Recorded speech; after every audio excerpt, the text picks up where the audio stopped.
I once kept an empty bottle of Powerade that Danny Fulford chucked off the stage for about 4 or 5 years. I feel like you shouldn't admit to that on a recording.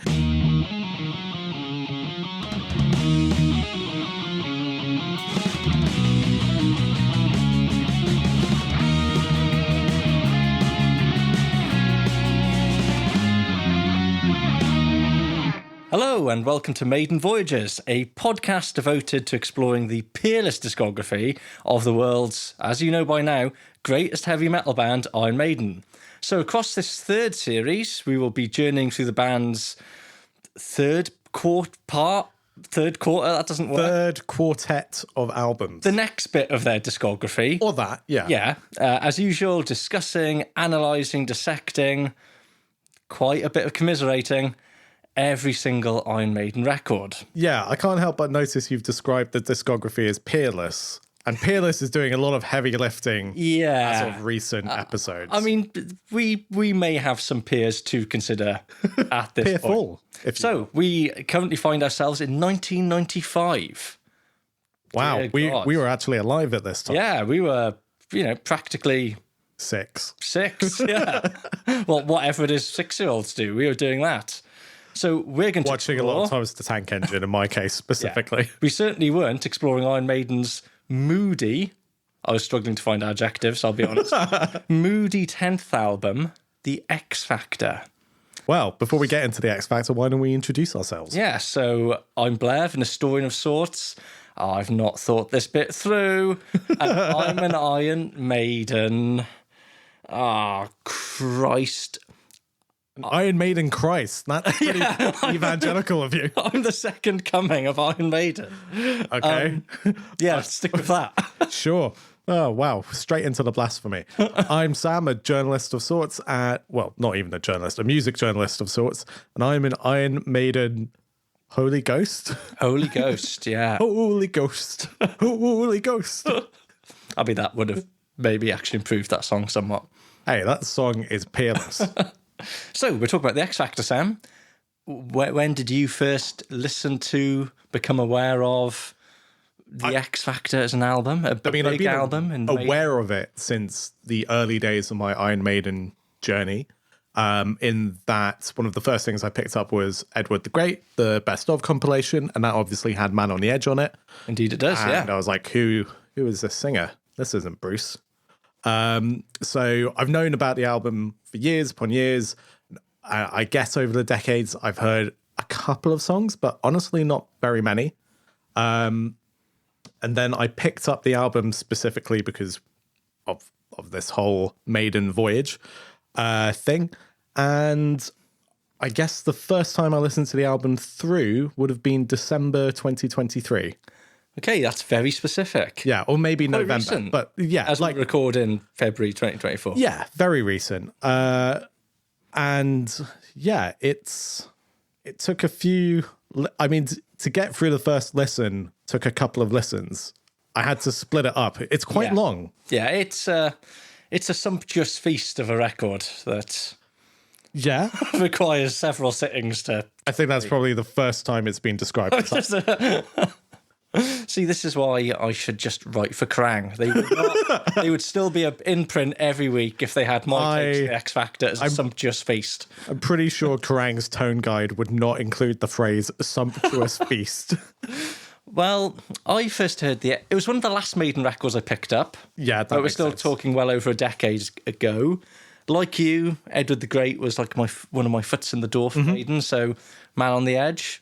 Liked it. It was presumably also on Visions of the Beast. But when I went to see Maiden live for the first time, the Dance of Death Tour 2003, there were a couple of songs in the set. I mean, by that point, I was already pretty much Maiden super nerd, but I'd not picked up every single album in the discography. This is what, like 2004? 2003. 2003. December 03. And so there were a couple of songs in the set I wasn't familiar with. One, incredibly, was Wrathchild. Wow. Never heard Wrathchild in 2003. So that actually, I can understand that. If you're just going in via Bruce albums. Yeah, and also it's not on the compilations. It's not on Visions of the Beast DVD that I also had. But the other song that I was not aware of, that they played that show and on all of the Dance of Death tour dates was Lord of the Flies. They played Lord of the Flies on that tour. The last time it ever has got an airing. That's interesting. It is. That's a cool choice. And it's a really cool. Well, if you listen to the Death on the Road live album, you can hear it with Bruce, and sounds really good. Yeah, I mean, it's worth noting on, I guess it would have been the Legacy of the Beast tour. They've been playing, or they were playing Sign of the Cross as a staple of the set. So. And, that was also on the Rock and Rio live album. So. Oh, was it? Yeah, okay. yeah. So, But I mean, that's incredible live. Yeah. It works really well. As for the album as a whole, though, without giving too much away, I do seem to remember when I picked it up and it was towards, I'd pretty much got almost everything else by that point and thinking, okay, this is... maybe it's a bit unfair to call this the bottom of the barrel, but I feel like I'm scraping for Maiden here. Yeah, These are I get what you mean. The scrapings of Maiden. So, yeah. This is the residue at the bin juice of the Maiden career. I feel like. That's unfair. I feel like the bin juice is beyond bottom of the barrel. Yeah, I don't think this album... I don't think is fair. I don't think this is oral bin juice, but... No, there's worse than this. Yeah, well, let's hold our thoughts, because my opinions have changed a little bit over time. Do you want a quiz, Sam? No, but I'll do it anyway. Good, because it's time for Be Quiz or Be Dead. Great. Sting. Question 1, only 3 questions. What present did Bruce Dickinson give Blaze Bayley after he joined Iron Maiden? Oh my God. Was it one of his books? No. Great. Can you imagine how egotistical that would be to give a signed... What was it, a signed copy of Tattooed Millionaire? Go check this out, mate. This is the future. No, it was a bit more poetic than that. Blaze Bayley described being in Iron Maiden as being like Dorothy in The Wizard of Oz. Okay, so was he given some slippers? Slippers, shoes. That would have worked. No, but some dainty red shoes. Bruce sent him 2 yellow bricks, as in the Yellow Brick Road. Fair enough. In the post, he didn't just chuck them through Blaze's window. That would have been a very different tone. Yeah, one of those is a crime. Yeah. The other is a whimsical, metaphorical gift. That's quite sweet, isn't it? It is quite sweet. Yeah. It's a pretty meaningless... Like, where are you going to put 2 yellow bricks? 2 yellow bricks from Bruce Dickinson, Sam. I once kept an empty bottle of Powerade that Danny Filford chucked off the stage for about 4 or 5 years. Just sat at my desk with an empty bottle of Powerade. I feel like you shouldn't admit to that on a recording, because that is creepy and weird. Well, I caught it. I think I got his towel as well. I'm not sure what happened to that. Oh. Danny Filth's sweaty towel. Filth by name, filth by nature. Yeah. I do not want that towel. I might have washed it. Anyway, question. Oh my God. Why not get on the Twitter? What is the strangest thing you've kept from a band member? This is so upsetting. Yeah. Question 2, The X Factor. What was the first Iron Maiden album to feature... Hang on, let me reword this. I've written this wrong. Sorry. The X Factor was the first Iron Maiden album to feature Blaze Bayley, but was the last album until The Final Frontier to include what? You want to think visual here. It's not to do with the audio. So it's something. I'll give you a further. It's to do with the artwork. The kind of, so there's. Oh, it's the Iron Maiden logo. It's got it with the little spiky bits underneath the letters. So like the tails. This is where the tails are shorn. Yeah. Not to return until The Final Frontier. I've got to say, it's a logo difference I would not have noticed without Wikipedia making a lot of points about it. Yeah. People get, well, I was going to say it's like the Metallica logo, but they've fundamentally massively reinvented their logo over the years. So they have actually nothing like that at all. Yeah. This is just a tiny tweak. It's more like, not to bring it to Savatage again, but it's more like the Savatage logo, where the G, there's a version where the G has a spike on the end of the tail and a version where it just goes straight down. I've never noticed that. Because why would you? Why would you, indeed, yeah. And finally, what was Blaze Bayley's real name? Clue, it's not Blaze Bayley. No, Bailey's his first name. It is? It's like Bailey Williams. Oh, yeah, not bad. Bailey Cook. Bailey Cook, okay. Bailey Cook. There we go. That's all right, I was respectable.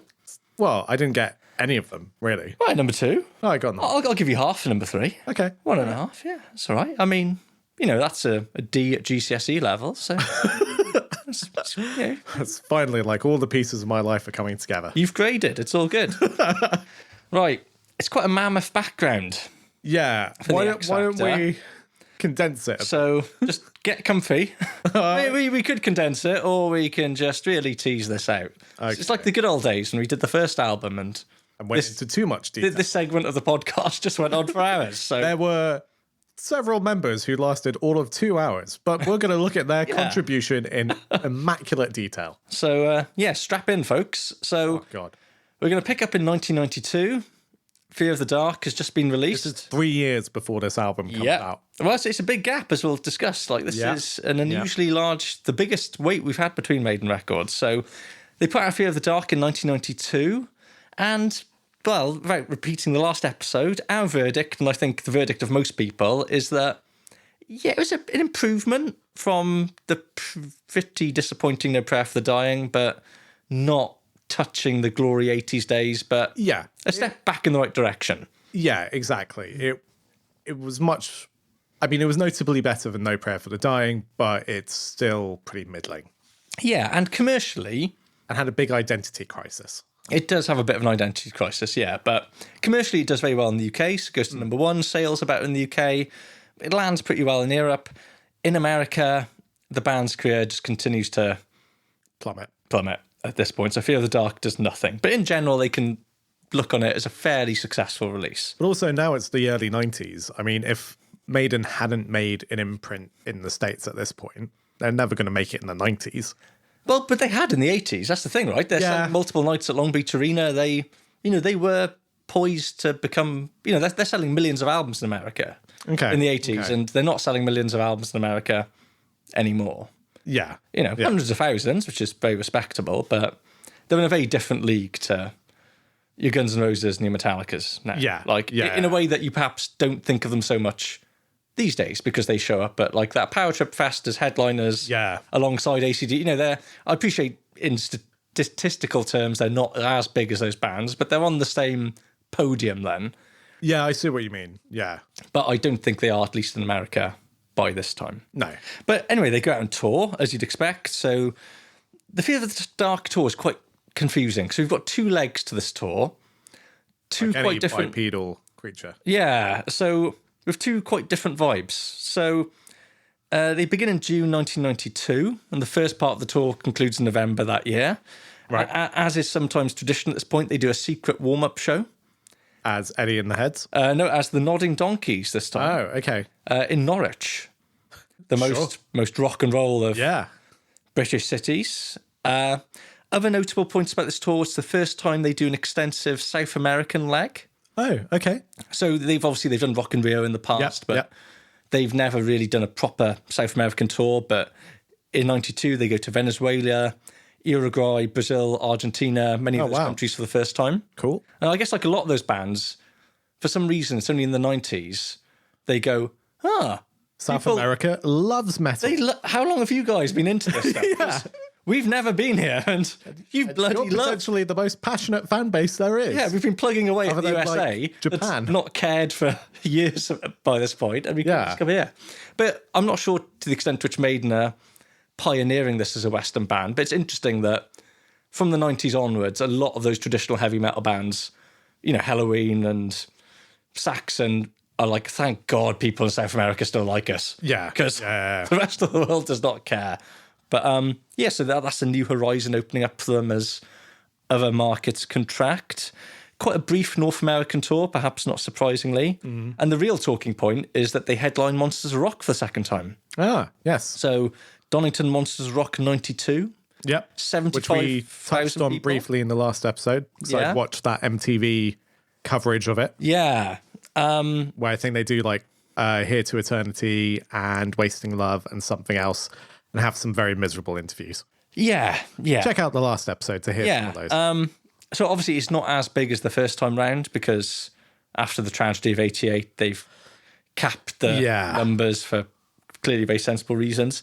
Interesting looking at the lineup though, because it's an odd mix of the old and the new, and kind of shows metal on this slight odd precipice. So you've got young British upstarts, The Almighty, on the bill. Then you've got Wasp, who are touring the Crimson Idol at this point. So Wasp at their most pretentious. Wasp at their most also pretentious. quite an interesting time for Wasp. Yeah, I mean, again, Wasp is commercial appeal in the UK. Yeah, it's got to be limited. Yeah, and it's a shame because the Crimson Idol is one of my favourite. Well, it's certainly my favourite Wasp album, I think, and it's just such a. I think my great favourite record. Wasp album is probably the first ones. Yeah, well, it's that one or the debut. But Crimson Idol is incredible. Yeah, but yeah, I don't think they go down that well on the day. Wasp, I think they're seen as a little bit passé. I could imagine that. Also, if you have the 2-disc version of the Crimson Idol, there's a bonus disc with some of the tracks they played live at Donington. They sound bad. I do have that bonus disc, and I've never listened to it. I think it's because they had this guy Johnny Rod. Johnny Rod, just the most LA glam name ever, who was their bassist and their backing vocalist. But I'm not sure if he's having a bad day, but he just can't sing for for anything. Whereas, like, if you watch the live, this is getting very Wasp-centric now, but if you watch the Lyceum video, and they had, I think it was Randy Savage was their guitar player, but he was a really good backing vocalist. They had some quite good harmonies, him and Blackie, but that's all. It's not good. Do you think, like, in 80s LA, there was just somewhere you could go where there was like a spinning roulette table that would give you your glam name? Yeah. So it was just like a slot machine that would give you 2 random words, like Randy, ding, ding, ding, ding, ding, Savage. Well, talking of LA glam names, Tommy, Penis. you've also got a Skid Row on the bill. So what happened to Rachel Bolan when he spun the LA glam bill? I was like, Rachel, really? Rachel? The other guy was a snake. Yeah, come on. Should at least be a snake. But Skid Row very much on the top form in 92, Yeah, right? well, Slave Slave to the Grind. Yeah. Whoa. But then you've also got Slayer on the bill. Nice. So, post Seasons in the Abyss, Yeah. which we forgot to mention when we discussed No Prayer for the Dying. Is that 1990? Yeah, 1990. And Seasons in the Abyss was Kerrang's album of the year that year. Oh, interesting. Yeah, No Prayer for the Dying was not. And then, again, also it's how weird the early 90s was. You've got Thunder quite up in the bill. So you've got Slayer and Thunder. They might have actually been on up one after the other. Like, that's a very weird... It's incongruous. Yeah, going from, like, Dead Skin Mask to I don't need your dirty love. Like... Yeah, that's tonal whiplash. Yeah. And then Maiden capping the whole thing off. That is a really weird lineup. Yeah, it is. This is... Quite fun, though. I think this is the last... Oh, no, was it 95 they brought in the second stage? But it's still a one-stage event at this point, but not for much longer. Okay. And, well, we don't really have much longer left of Monsters Rock full stop. No. Before No. it goes away until it's reborn as download. Yeah, well, isn't 95 when Metallica essentially brings it? Yeah. Yeah. With Therapy as some headliners. Amazing. Great day. I think Slash Snake Pit played as well. Also amazing. Yeah. That first Snake Pit album, totally underrated. There you go, folks. Check it out. Hot takes from Sam about... I mean, give it a chance. It might not be came for out everyone. 30 years ago. I think you just keep your eyes on the Slash guy. I think he's He's going places. He's got something about. It's got some chutzpah. But we do get a live document of this. I mean, it goes down well as a headline set, but it's also released as a VHS live at Donington. Have you ever seen? Seen the live at Donington VHS? Well, clips of it you've seen. I've only seen clips of it. It's a frustrating watch. It's interesting that it's about the only significant Maiden VHS that's not had a DVD release. Okay. It's got this odd. Again, it's edited by Steve Harris. That explains a lot already. Which is never fills you with confidence, does it? No. It has this slightly jarring thing. There's lots of quick camera cuts, weird camera angles, and it goes from sort of black and white to colour. Oh, Back and forth. Like it's trying to be a slick music video rather That also seemed to be a bit of a trope in early 90s live compilations, because I've got bloody annoying though, isn't it? Yeah, I've got a Gamma Ray DVD from 1993. Not the DVD, obviously, but it was filmed in 1993. And it does loads of like black and white cuts and slow motion cuts. Oh, the slow mo, yes. And Live it's at just Donington does that as well. annoying. Slow motions in live music. Terrible. Just, nobody wants this, Steve. During a guitar solo as well. Like, Yeah. I want to see the noodling. So it's like, oh, great. Now the sound just is in no way in sync with what's on the screen. Perfect. Yeah. But it was the fashion at the time.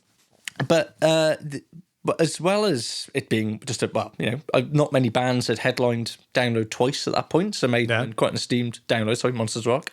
So Maiden were in quite an esteemed club. And guess who joins them for the encore and Running Free?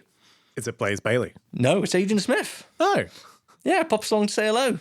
Oh, that's nice. Yeah, and, years later, Steve Harris, when Adrian is asked to rejoin Maiden and Adrian's going, not sure this will work, Steve Harris goes, well, remember how good it was when you had Running guitarist. Free. So, but in a weird way, this is the debut of Iron Maiden Mark IV or whatever post 2000 Maiden. It's like a proto lineup.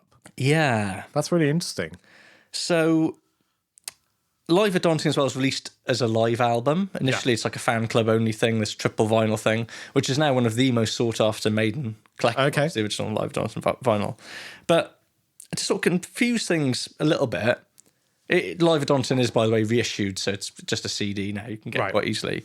But Maiden also put out another live album documenting the same tour. Oh. Called The Real Live One. Oh, yeah, I've seen that. So, I've never listened to it. I've just seen pictures of it. Now, I don't spend too long on a real live one, but all Live at Daunting. Here we are. Yeah, they're both produced by Steve Harris. Enough said. They're not good. Yeah. They're really not good. Really, going back to Mick Wall's Run to the Hills book, Mick Wall, I presume he's never listened to a real live one because he just says, this is a really raw recording. It's, it's not super slick like Live After Death. This really realises the full potential of Maiden live captured on audio. I'm like, is that just what Steve has told you, mate? I honestly can't believe you've listened to it. Well, and thought that because it sounds rubbish. A bit of a rabbit hole yesterday looking at like old Iron Maiden forum posts.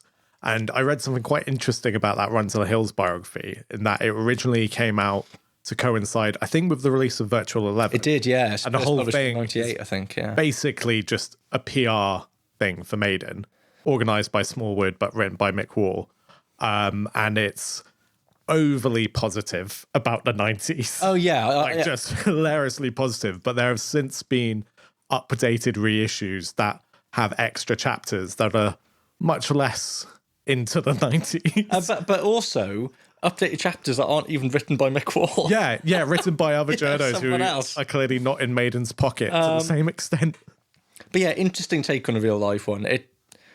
It's obviously the band's performance is fine. Yeah. But the sound is just, the guitars sound so tinny and thin, and I mean it sounds like a bootleg ripped from a mixing desk. It's a really shoddy live document. Like Bruce has sort of publicly said since that, that's not good, really.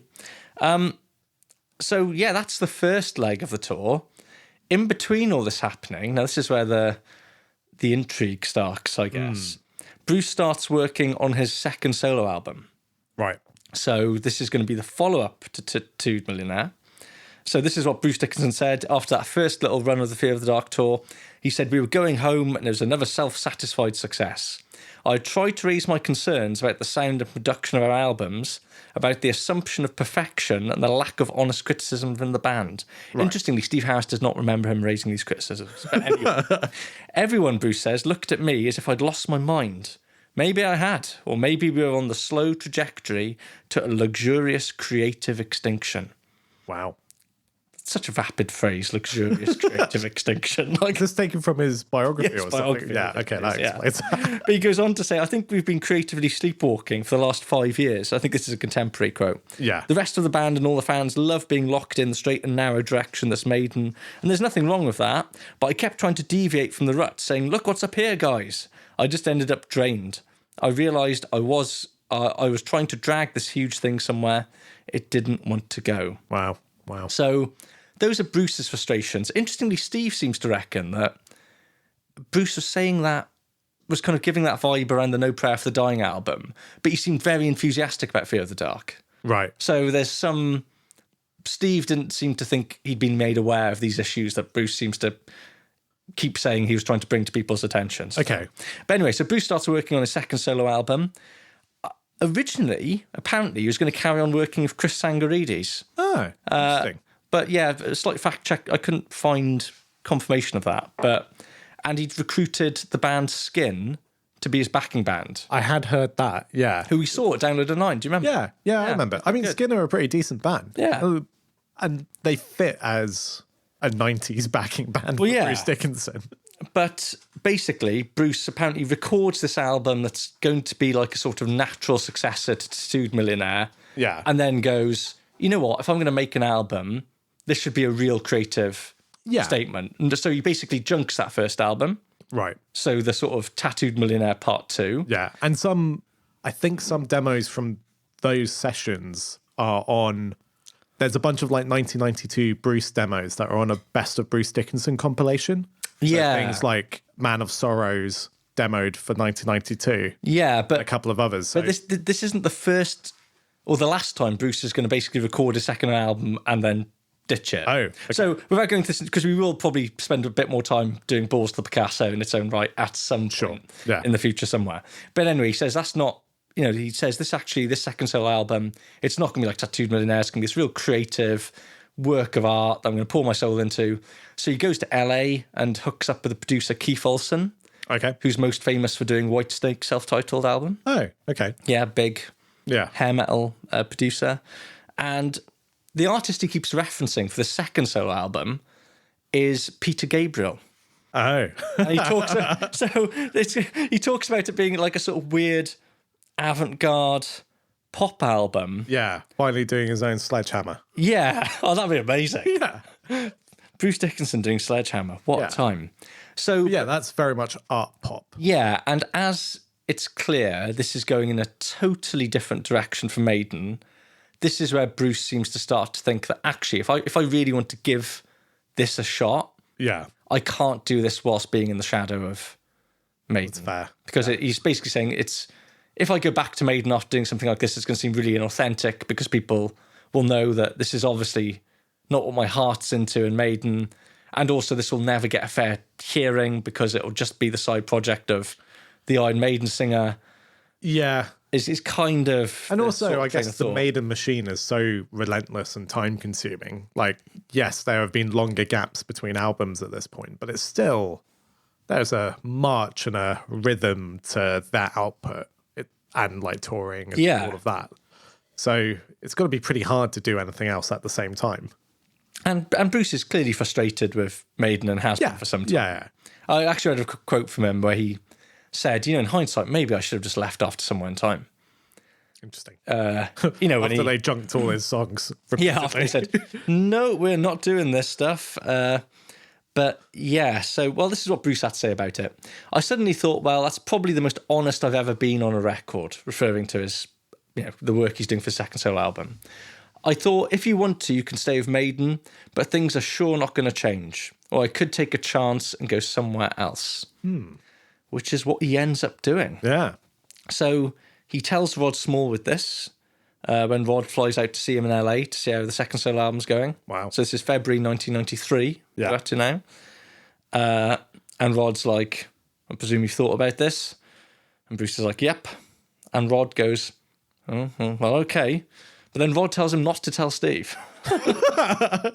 We're just going to pretend you're in Maiden. No, Rod seems... I've got a great plan. Rod, for whatever reason that I've never quite got to the bottom to, decides that he has to tell Steve and flies out to see Steve and tells him and the rest of the band.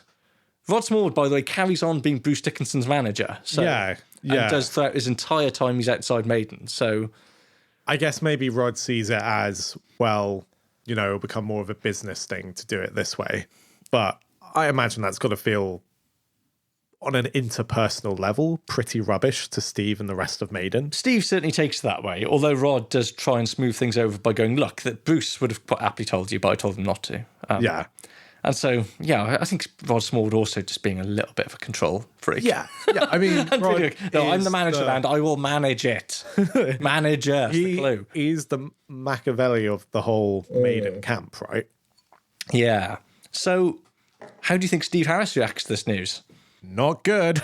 Yeah, although weirdly, he kind of is surprised and yet also not at the same time. So I think the timing catches him off guard because Maiden have already got shows booked going well throughout the rest of the year. Right. In what was meant to be Fear of the Dark Part 2 tour.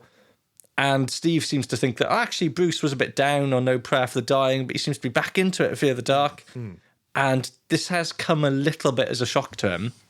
And actually, Steve at this point is thinking, what the hell do we do? Yeah. He seriously questions the future of Iron Maiden at this point. Oh, wow. Yeah, he's actually going, well, because, a bit of context will become relevant when we talk about the X Factor. Steve is going through a divorce. Yeah. At this time, his lead singer's just left. His band are commercially treading water. It's a bad time for Steve Harris, for sure. It's sort of his Annus Horribilis, isn't it, 93? I don't know what that means, but yes. Do you remember the Queen, the late Queen? The Annus Horribilis. Do I remember the late Queen? You remember her? Remember? Old woman, brown. And like that year, Windsor Castle caught fire and Charles okay. She said, this is our Annus Horribilis, our terrible year. Why wouldn't you just say this is a horrible year? Because you're a posh woman. Because you're a queen. Because you're a queen, because she knows Latin, Sam. God. Annus is year in Latin, everyone, not any other words it resembles in the English language. This is my horrible butt. Yeah, put that smutty thought out of your minds, please. None of that on this podcast. Ooh. They're very clean and above board, don't you know? So they eventually decide, you know what? Well, funny enough, can you guess who in Iron Maiden? Steve is thinking, look, guys, is this some sort of sign? Is this the end of the show? Is it worth it? Who do you think of the remaining Maiden camp rally, Steve? Nico. You'd think so, wouldn't you? Yannick. Dave Murray. Really? Quiet Dave Murray apparently is like the Spartacus figure. So no, I'm Iron Maiden. And then everyone stands up. I'm Iron Maiden. I mean, I guess Murray is the longest standing member other than Steve. Yeah. Right? But it's interesting, Steve does credit Dave Murray as the person who, when they're having this slightly pity party of drinking session after Bruce has left, Dave is the one who sort of goes, no, why should we Yeah. stop this? So, I mean, obviously they've got lots of questions that need to be answered, but the biggest one at this point is they're meant to be going on tour. What do they do? So Bruce has made it clear from the outset that I'll fulfill these quite extensive touring commitments they've got into 93. And Steve goes, okay, let's do that then. That's, Rod says we can sort of bill it as like a send-off for Bruce. I think in hindsight, everyone agrees the decision to do that was a big mistake. Oh, really? Well, the mood when Bruce leaves is relatively cordial. So they kind of, it's all fairly amicable and okay, we get it. You want to do this musical thing. Maiden's never going to do that. Yeah. My notes for the tour that they end up doing are just bad vibes. Right. And I'm not quite sure when the bad vibes start, but it doesn't help when in April 1993, Nico McBrain is interviewed, I believe, by Kerrang, but apparently he's quite drunk, and the interview takes place about 2 o'clock in the morning in a German hotel. I think just as the second part of the good context starting. for an interview. Gonna need to get the bleep button ready because this is what. And if any young children are listening, firstly, why? Secondly, so some bad language coming up. Okay. So this is what Nick had to say. He's f***ing leaving the band, you dip. He said, "F*** you, I'm off. F*** him, let's get a new singer." Nico also said, to me, this is still a Fear of the Dark tour. It's not a farewell to Bruce tour. It's got f*** all to do with that. I can't wait to get to the end of this tour and find a new singer. Cool. They've still got quite a lot of shows left after this interview's published. I mean, in print, I could see that coming across very badly, but imagining Nico saying it, it feels like there's a bit of like a jokey smile to it. I think Nico really hates Bruce's guts at this point. Okay. I think, and this isn't helped by as this tour goes on. So again, that's April. The tour doesn't finish till August, right? Jesus. Oh, man. Those vibes are lasting. And it doesn't help that there are a lot of questions about Bruce's performance on this tour. So in particular, he's accused of really showing up for the high-profile gigs where he knows the press will be there. Yeah. But in other dates in provincial towns and cities, he's accused of basically just mumbling his way through songs. Oh, wow. Being borderline inaudible, just not even really bothering to sing. Accused by who? The band or the press? Well, Steve in particular. So Steve says, we all thought he was really out of order and that he wasn't performing. I wanted to kill him. That's what Steve said. When did he say that? Like, what's that quote from? It's a quote from Mick Wall's books. I think that's actually him in the late 90s looking back. So even with a bit of time elapsed, that's how he's taken it. Also quoted as a Dickie Bell. What? Dickie Bell. He's at various times he's Maiden's like production manager. He's just like a long time Maiden backroom figure. Dickie Bell says when he was good, talking about Bruce, he was very, very good. But when he was bad, he was awful. So, yeah. It sounds like a bit of a show. Yeah, it does. And it's kind of a shame because if they'd have just said, you know what, let's scrap, like, I think they probably would have parted on much better terms than they did. Like, let's do a handful of UK dates as a send-off and that's it. Yeah. Rather than let's do an extensive leg of a tour that lasts the best part of a year and allows our feelings to fester. Yeah. Whilst we slag each other off in the press. Because that will go well. That what can possibly go wrong? And Bruce, for his part, denies this to this day. He says that didn't happen. Right. And that he was singing, but he said, his energy was a bit flat, but he absolutely wasn't mumbling or not singing. He does concede the mood of those shows was weird. So he said, we walked out onto stage and it was like a morgue. The Maiden fans knew I'd quit. They knew these were the last gigs. And I suddenly realised that as the front man, you're in an almost impossible situation. If you're like, wow, this is really fucking cool tonight, man, they're all going to sit there going, what a wanker. He's leaving. How can it be cool? Or do you go on and say, look, I'm really sorry I'm leaving. Not to put a dampener on the evening, but I'm quitting. I mean, what do you do? Yeah. Yeah, it's a hard position to be in. Yeah, what do you do? So their last gig together is at Pinewood Studios. Yep. Which is captured on the Raising Hell release, which is a weird release in the Maiden canon because they don't.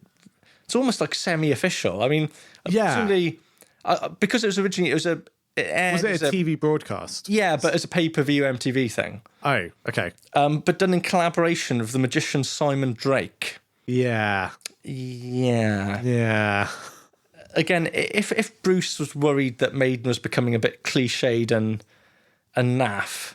I mean, to be fair, most metal bands don't have a magician on stage. No.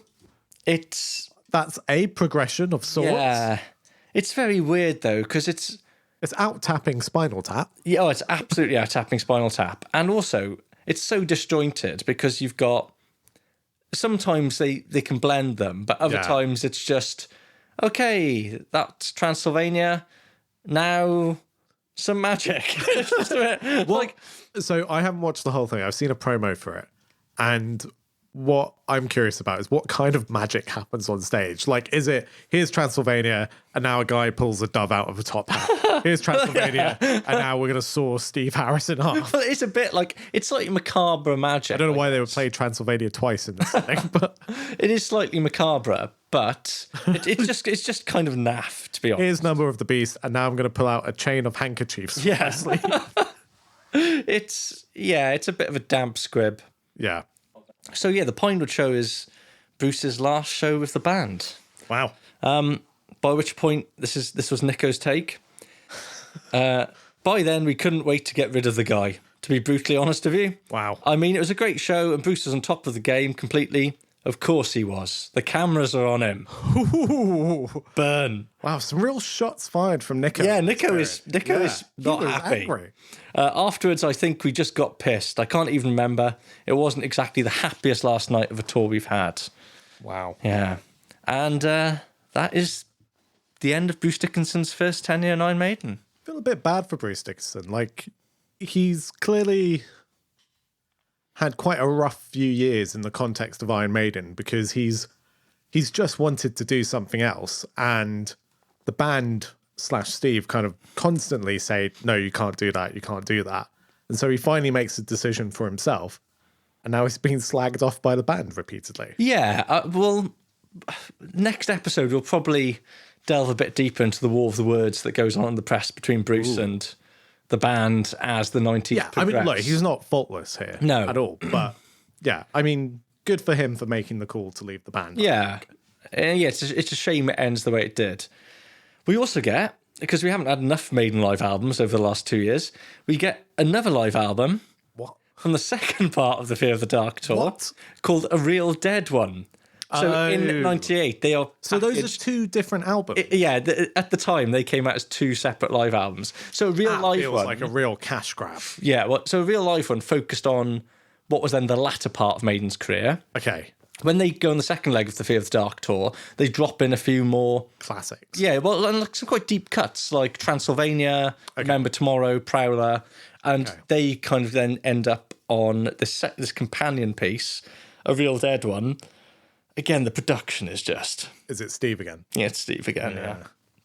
And just sounds so thin and tinny. And like, actually, I picked them up quite early on, and at the time I quite liked them. But going back to them now, I sort of go, wow, these are really shoddy recordings. Like, Yeah. Well, I mean, not to spoil too much for presumably the next episode, but it doesn't surprise me. I mean, bad production feels like a bit of a theme for the next few years of Maiden. yeah, If it wasn't a theme already. it doesn't bode well as we go into an era where Steve is going to take over the production reins on Maiden studio albums. But so they've finally fulfilled the Fear of the Dark touring obligations, and they need a new singer. So they put out an advert, like asking for people to send in audition tapes. Just when you say like asking for people to send in audition tapes, do you mean just anyone? Yeah. Is it a complete open thing? They get, according to Steve, they got about 1,500 tapes. That's too many tapes. He says he listened to every single one. Seriously? Yeah. Interestingly, do you know who one of the people who sent in who's come out and said, yeah, I sent in an audition tape to Maiden, but I didn't hear back? No, but I want to know. It's is it Marcus Hyatala from Nightwish? Really? The bassist, yeah. He said he was. Wow. He said He's an incredible singer. yeah, that would be wicked. Because he would have been. This would Is be it Marcus or Marco? I forget. Marco. This would have been Hyatala, pre-Nightwish for him because he didn't join Nightwish till 99, 2000. So this is coming off the back of his 80s band Taro, who are Finnish power metal. Oh, which yeah. he was the I singer know with. Taro. His brother was the guitarist. Amazing band. Ridiculous in every conceivable way. But, Angels of Pain is a banger of an album. Yeah. Another top tip. Big fan of Marco. First Slasher Snakebit album and the first Tarot album. Look, if you're looking for really obscure bottom of the barrel albums, I got you covered. Get on it, folks. These are the bonus nuggets you get from this podcast. You come for the Maiden, but stay for the Finnish obscure 90s power metal. So, Marco aside, who else who was like of prominence sent in audition tapes? Like, I know I've heard rumors of like, Michael Kiske from Halloween, but Now, I don't know how much truth there is to that. this whole thing is still shrouded in so much mystery, right? But these are the facts as I see them. Now, As you see, sound like a prosecuting lawyer. it's not what the truth Your Honour, is. the facts as they stand are...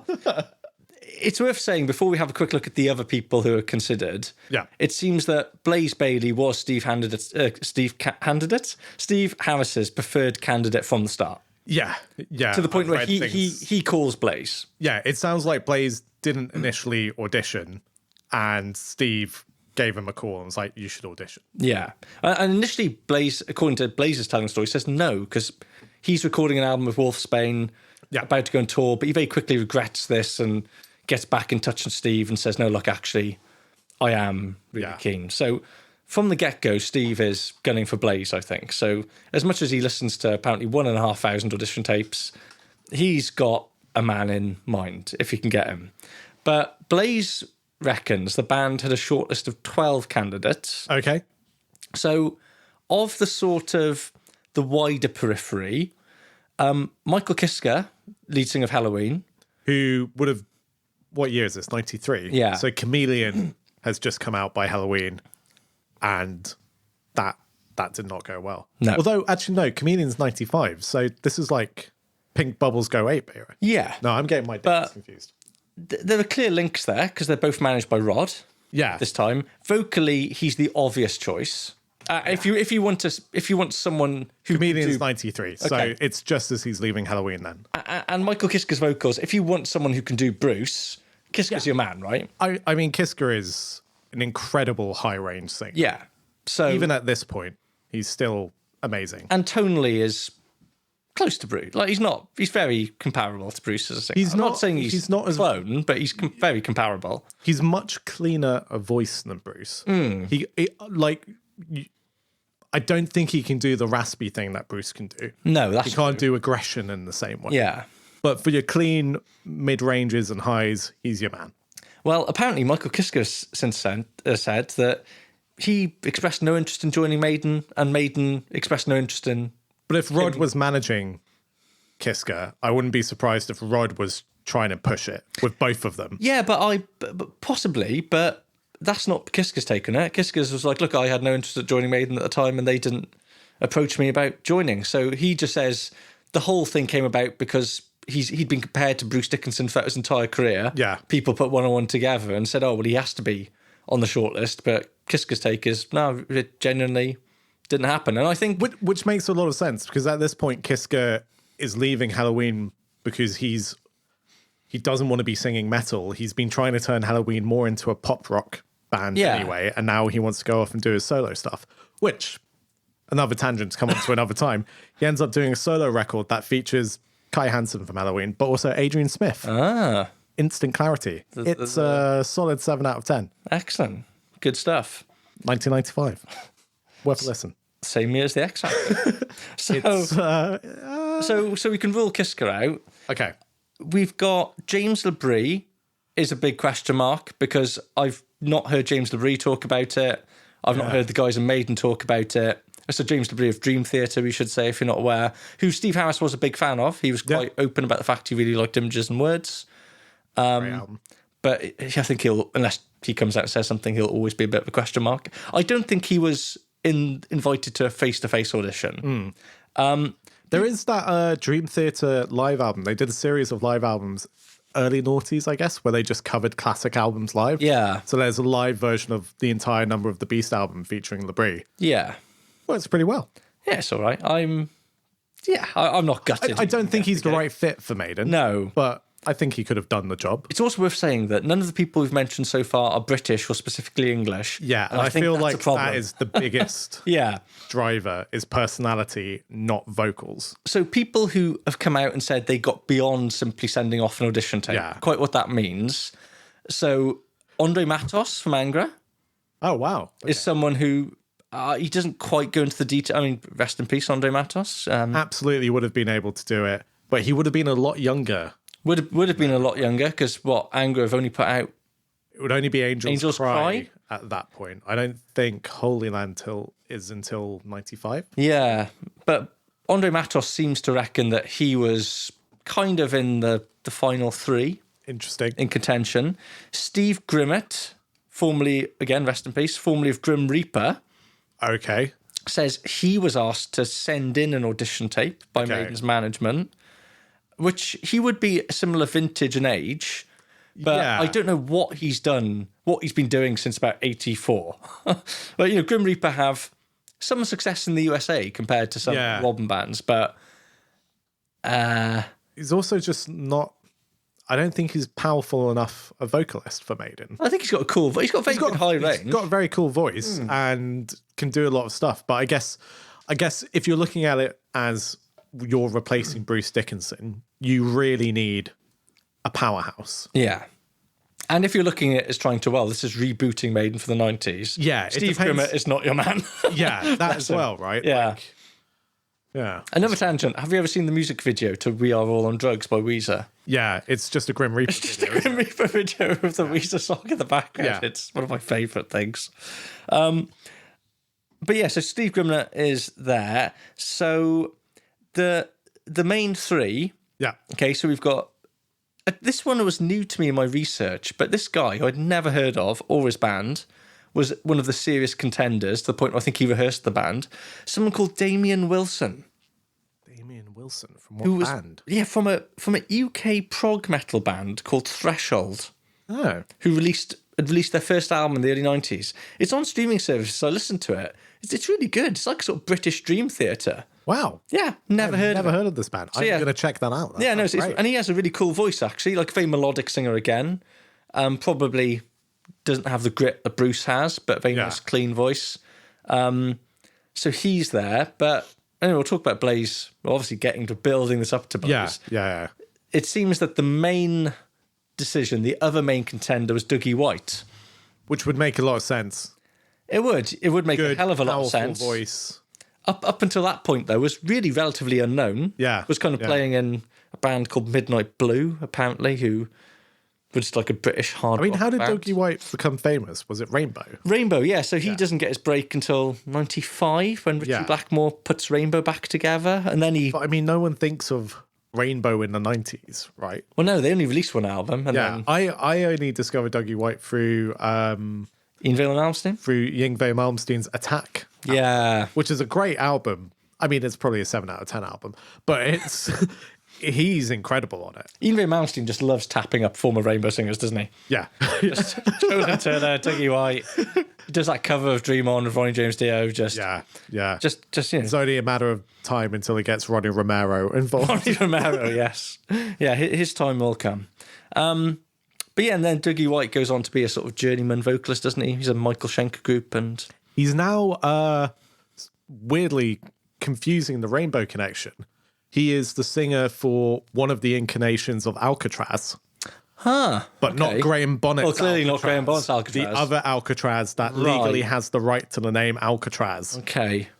What a mess. Absolute mess. Yeah. What? Oh, yeah, and he also briefly was the singer in Tank, the Nwabban band. Sure. Like, what is, very odd. But like, an amazing singer. Yeah. Is he British? Yeah, he's Scottish, I think. Scottish, okay. So at the time of recording, yes, that does make him British. But maybe even for Steve Harris, Scotland is just a bit too foreign and exotic. Like, it's too far from Essex. It's not England, is it? But another little weird Maiden tangent is that when Dougie White gets the Rainbow gig, someone else apparently puts his name forward for that job, and Richie Blackmore puts Rainbow back together very briefly before he goes off to hurdy-gurdy land with his wife to do Blackmore's Night for the rest of his life, is Bruce Dickinson. Makes sense. It does, yeah. Yes. It sort of makes sense, but it's also kind of like, well, I thought you were trying to move forward. Yeah.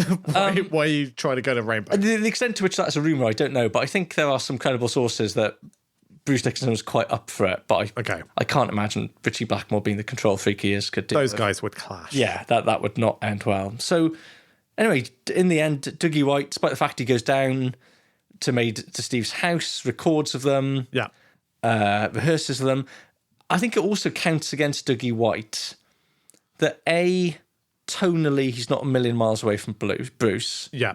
So maybe a bit too close for Of Steve all the did. singers you've mentioned, he is the closest to Bruce in terms of tone and feel. Probably. Yeah. But also Dougie White apparently not a massive Maiden fan. That's not going to help. No. So he said he was quite intimidated about having to learn. He didn't know the Maiden catalogue well. Yeah, that's a bit awkward. Unlike the person who does get the job, Blaze Bayley, who bloody loves Iron Maiden. Good man. So, and Blaze at this point has more status than Dougie White. Yeah. But he's still hardly a household name. So Blaze Bayley has come from the band Wolfsbane. Cracking. Who, good stuff, in it. So they released 2 albums, not self-titled. Their first album, Live Fast, Die Fast. Great title. Album name. Yeah, also a great album, full stop. It came out in 1989, and their second one, Downfall the Good Guys, came out in 1991. And they had kind of, for a band that had very little commercial success, had a really remarkable career. Yeah, I get the impression they were sort of a hot thing in terms of UK rock and metal, in the same way something like the Wild Hearts were. Yeah. Like getting a lot of Kerrang coverage and sort of in the UK press a lot, but never actually being that big outside of the UK. No. But then that first Wolfsbane album is produced by Rick Rubin and who released on signed Def the Jam. band to Def Jam, yeah. He signed them for an 8-record deal that he then reneges on. Yeah. Reneges pretty quick when he sees the album sales. He's Yeah. like, no, actually. There's something incredible about that. That first album is a Rick Rubin produced. And the second one's produced by Brendan O'Brien, who goes on, he produces most of the Pearl Jam albums. Wow. And produces AC/DC records. Like, Brendan O'Brien's huge. So they have this... Apparently, the way the Def Jam signing happened was Rick Rubin read a live review of Wolfsbane, and on the basis of that was like, I don't care what they sound like, I have to sign these guys. I did not know that. But it's interesting that Wolfsbane, they do seem to really establish their record as like a very wild, frenetic live band. Yeah. Which is very much carried by Blaze Bayley's onstage persona. Absolutely. Like I watched a few live clips from, I guess would have been early 90s, interspersed with some interviews, and the guy is a bit of a nutball. But like deliberately. Like he's really hamming it up, and he definitely gives off a wild man energy. Yeah, and that's what his reputation's based on, not being a great singer. As much as having said, live fast, die fast, his vocals are fantastic. Also very sweary live, Blaze Bayley. Yeah, that doesn't surprise me. Like really strong Midlands accent, just effing and jeffing everyone. Do you know what they christened the Wolfsbane fans? What? The Howling Mad Heads. Amazing. So whilst that is great. Kiss Arby, eat your heart out. But it's not very Maiden, is it? No. I can't imagine Steve Harris be like, all right, you Howling Mad. It's very Maiden B-side. Yeah, it is very Maiden B-side. But so in a weird way, whilst the press aren't surprised that Blaze is announced as the Maiden singer, they equally from the get-go don't seem to think it's a good idea. Yeah. So there's a kind of predictability about it. They sort of think, well, Steve's always been kind of full of praise for Blaze, and they've toured together, and most people seem to think Blaze would get the gig, but equally we're quite unanimous going, nah, this probably isn't going to work. Yeah, the impression I got is that after that tour, Maiden and Wolfsbane camps were really good mates. Yeah. Like it was a tour that gelled really well. And I guess to what you were saying about part of the decision being made because he's British, I think it's not necessarily because he's British, but there was clearly clickings of personality. Yeah, personalities. It definitely I think counts in his probably favour. Drove a lot of that process. Well, this is what Steve had to say about the decision to get Blaze. So he says, after Bruce left, we didn't want someone who sounded like either Bruce or Paul. And if you think about, if you're starting from that premise, that rules out a lot of the people we've just mentioned. It's also a really weird, like, not to belittle the artistic expression, but it's a really weird business decision when you have, 9 albums at this point, sung by Paul and Bruce, to decide, we don't want to sing that sounds like either of them. Well, okay, but do you want them to be able to sing those songs? The late music journalist Malcolm Doane had a take about this, and I was trying to find it in writing, but I think I heard him say it in some interview. But I'm sure Malcolm Doane said that his take on it, that when Bruce left, Steve in getting someone like Blaze was making a point specifically to Bruce. There was so much bad blood between them by that time. Yeah. And Steve was basically saying, look, we don't need you to be successful, and what's more, we don't need anyone like you. Yeah. We can get someone totally different and still be this, world-conquering giant heavy metal band. How does that work out for you, Steve? Well, we will find out. But anyway, Steve goes on to say, there were other people that came along who are technically great singers, but they sounded like other people, and you need someone that has their own sound, so I think Blaze really suited, like I said, most of the stuff. Not all the material, but most of it. Yeah. Maybe there's a couple of songs he didn't suit, but that would have been the same case with anybody.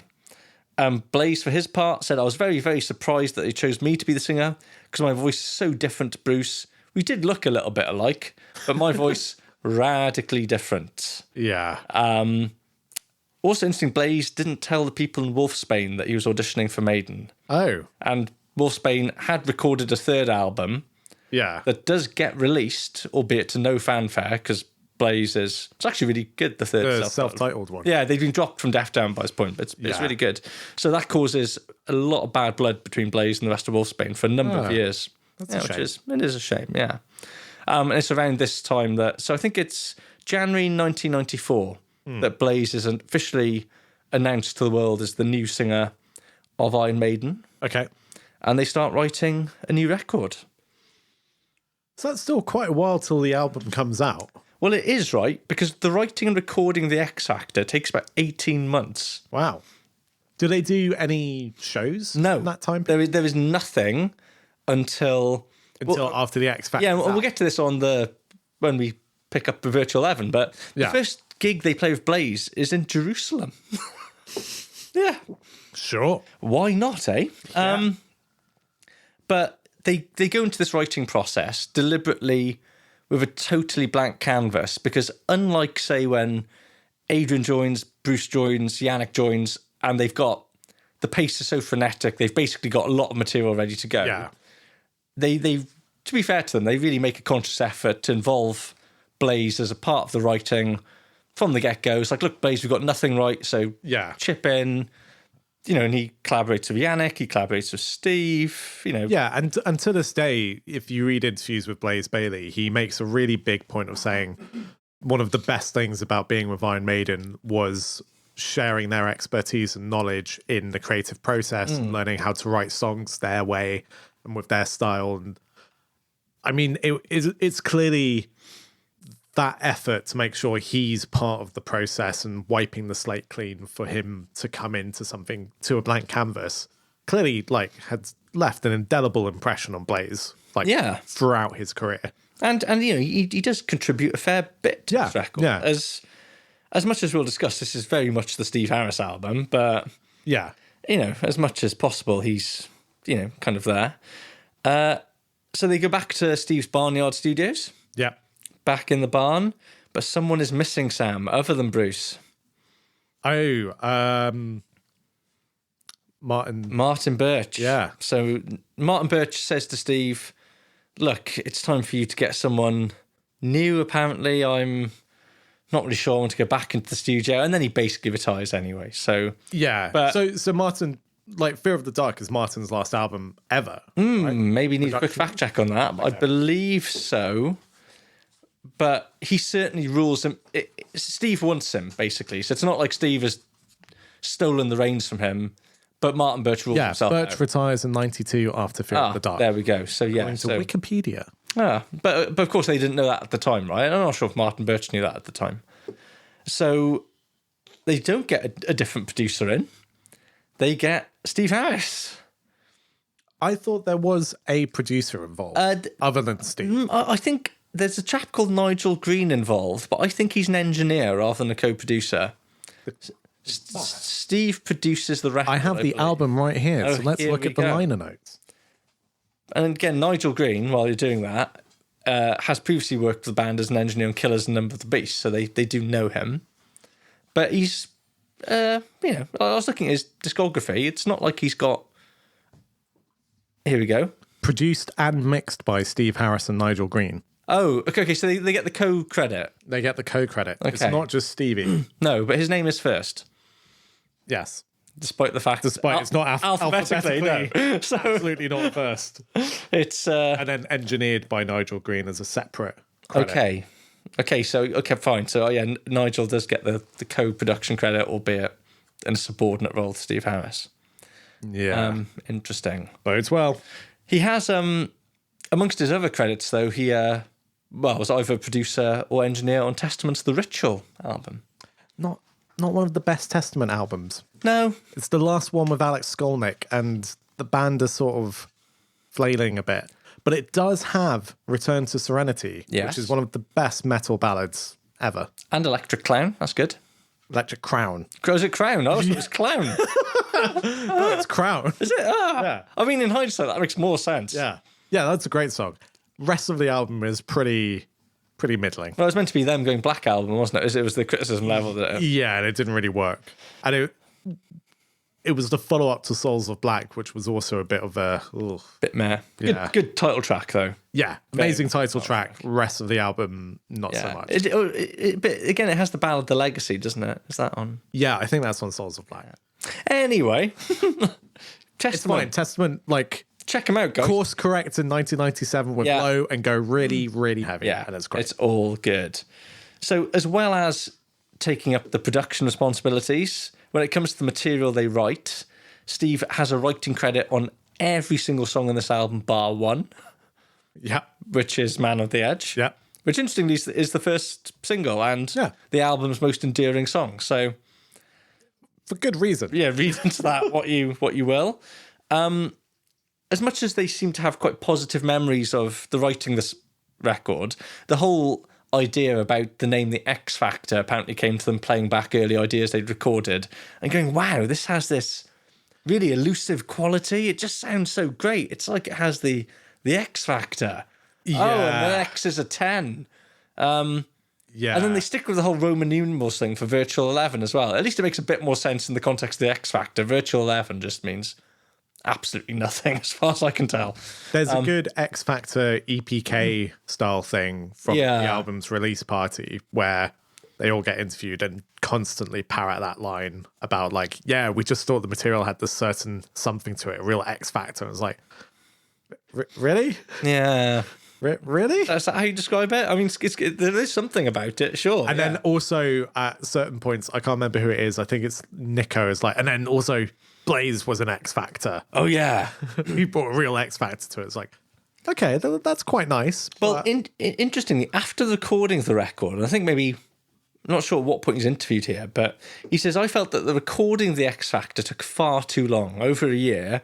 And it just, Steve? No, this is Blaze. Oh, this is Blaze. And it just didn't need to at all. We'd got the songs done, and then there were a lot of technical problems in the studio, and then we'd break for this and break for that. Then we'd do other stuff, and it just took too long with weekends off and all that. I think with the greatest respect to Steve, that there was a lot of paranoia in the band. A new singer, a new album, the whole thing, getting it right and so on. As if they were maybe overthinking themselves. I mean, that makes total sense, right? Yeah. If you think of the position Maiden are in, their commercial star is waning, they've lost their sort of powerhouse singer, and they're in a position where any wrong moves could lead to them just being written off completely. Yeah.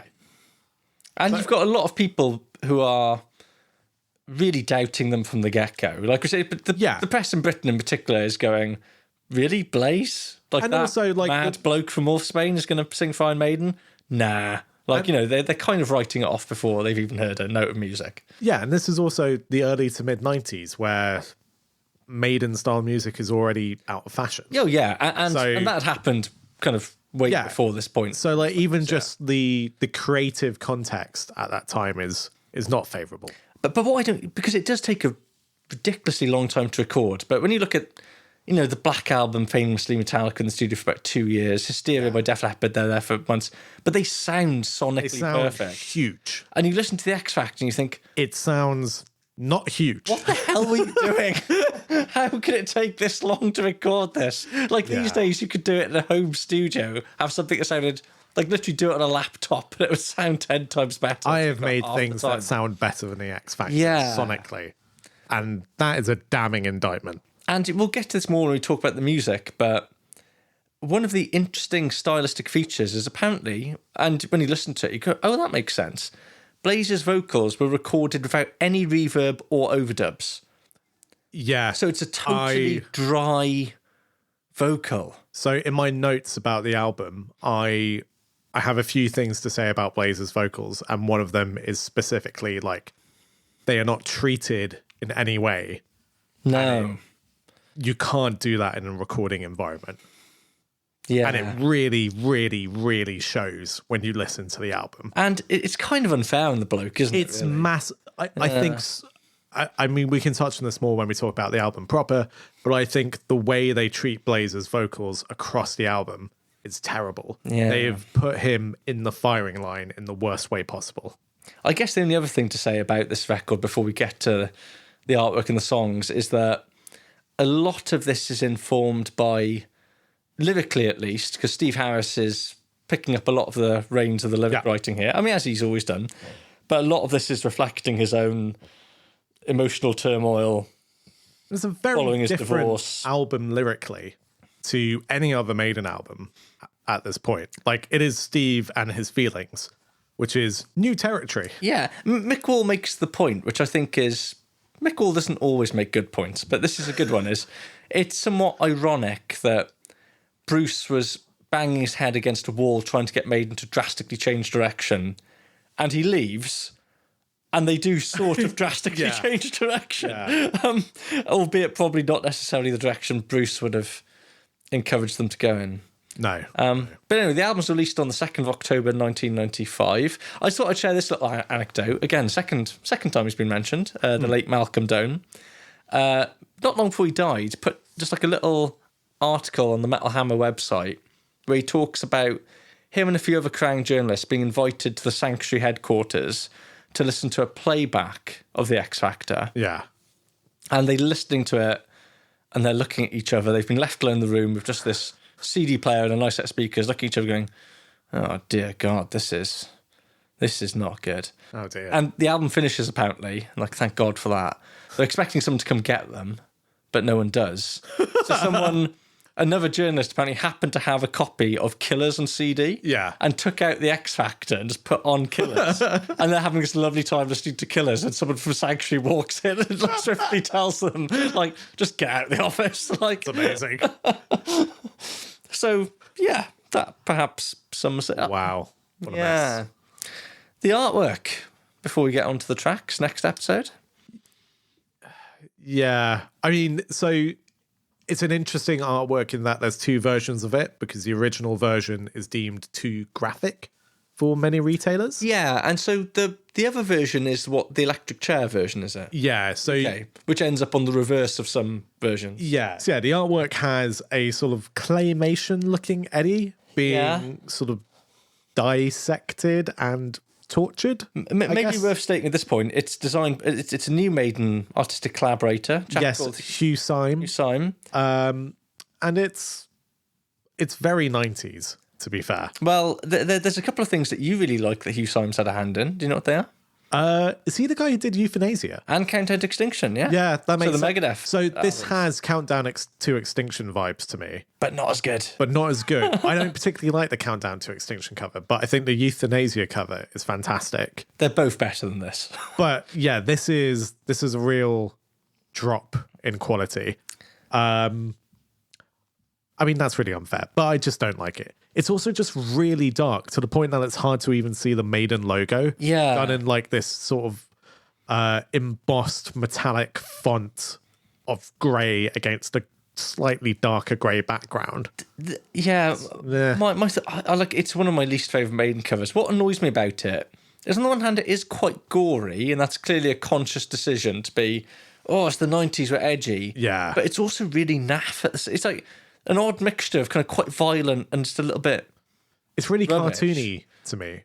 Like But it is quite extreme cartoonish violence compared to previous edits. Yeah, but it has more in line with, I mean, you're not going to get this reference and it's fine, but it has more in line with something like the Neverhood Chronicles, which was like I have no idea what that is. It was a late 90s point and click video game, but everything was done in claymation, but it was also quite violent and over the top. Well, or like Clay Fighter. Like, I don't know why video games are always my reference points, but it just feels very of its time. Yeah, well, according to Syme, the composition of it is he created those models of Eddie. Yeah. Using apparently real entrails.